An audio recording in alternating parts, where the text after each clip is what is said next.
Hi, I'm Ralph Bass. I'm the author of a book entitled Tell Me About Presbyterians, Just What Do They Believe? Here's a copy of that book. Now, why did I write such a book? Well, I haven't always been a Presbyterian. In fact, most of my life I was a Baptist. But after having studied the doctrines of the various churches, I settled on Presbyterianism and find that to be the most satisfying scripturally. But one day I was visiting in the home of some people who were not Presbyterians, and they asked me a very simple question. They said, tell me, what do Presbyterians believe? That was a very simple question. And you could ask that question about any denomination. But the problem is when you're visiting in somebody's home, you only have a few minutes, and the question is, what do you want to discuss? Well, that question really did catch me off guard. I just didn't quite know what to focus on, what to highlight. And I went back and went home, and I sat down at my computer, and I typed out that question. Tell me about Presbyterians, just what do they believe? And I pondered a bit how to answer that question. And as I pondered it and started taking notes, well, those notes in time became this book. But I'd like to give you a brief summary in this video as to the things covered in that book. First of all, I do a little bit of history, going back especially to Augustine, and Presbyterians look upon his theology to be most sympathetic to their own. And then, of course, up to the Reformers, Luther, Calvin, Knox, and others. And then the Westminster Confession of Faith, which is such an important part of Presbyterian history.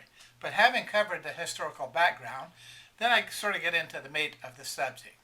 Now, the first thing you think about when you say the word Presbyterian is, in fact, church government. There are three major types of church government. There's the type known as the Episcopal system, which is common to the Episcopal Church, Roman Catholic Church, Methodist Church, and such like. Then there's the Congregational system, which is common to the Congregational Church and to other Baptist churches and Bible churches and community churches. They're often use the Congregational system. Then, of course, when you use the Presbyterian, you are talking about a church government, and that is a means whereby the church is administered by certain people who are called presbyters or elders, and who are elected by the congregation to administer the church. So the first thing the book does discuss is the various forms of church discipline, various forms of church government, and how church government is an important part of the identity of Presbyterianism. Next thing we discuss is Reformed theology. Now, Reformed theology is a very big subject, and most people think of Reformed theology in terms of the acronym TULIP. I don't use that acronym, but I'll mention it here. T stands for total depravity. Now, I use the term humanity's radical corruption, and I think that is an effective means of describing that question. U in TULIP stands for unconditional election, and I use the term God's sovereign choice in my book to make that point. The L stands for limited atonement, and that's needless to say, the very sound of that is somewhat offensive, and I use the phrase Christ's purposeful atonement to express the theology of the Presbyterian Church at that point. The next is irresistible grace, and I'll use the phrase the Spirit's effective call in bringing people to Christ, and then perseverance of the saints, or the preservation of the saints. Now, having discussed Reformed theology, we move on to the next most significant thing that people identify with the Presbyterian Church when they think about its doctrines, and that is baptism. Now, many churches today use a form of baptism called dipping.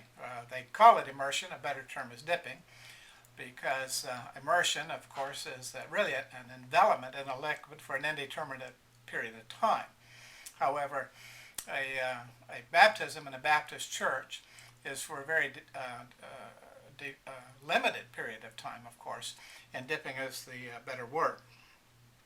And we will discuss that in the book. In fact, I've written 2 other books on baptism, but there is a very good summary on baptism right here in this book on Presbyterianism. Now, the book is not real long. It's about 100 pages. I didn't want to make a 300 or 400 or 500 page book because I wanted to write this book for people like the family I was talking to. Good people, intelligent people, people with no knowledge of Presbyterian doctrine per se, but had an interest in it and who might be willing to sit down and read 100 pages and get a great deal of useful information. It's also useful, obviously, for teaching a Sunday school class on the topic of what is Presbyterianism, and it's great for officer training. In fact, this sounds a little strange and a little bit frightening, but it's been my observation that many officers in the Presbyterian Church, that is, the deacons and the elders,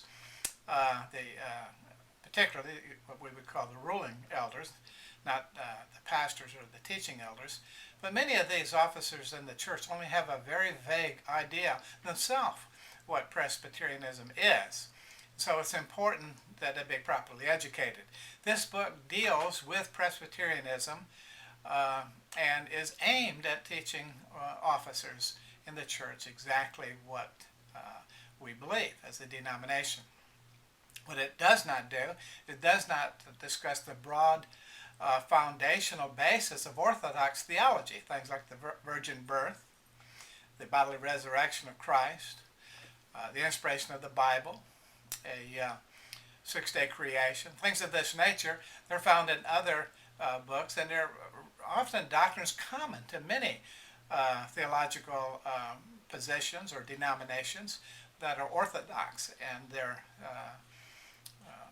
foundation and their beliefs. So we don't deal with the broad basis of many of these doctrinal questions, but the distinctions that are Presbyterian in nature. I think it's a book you'll find interesting, and I would encourage you to look at it carefully. Thank you.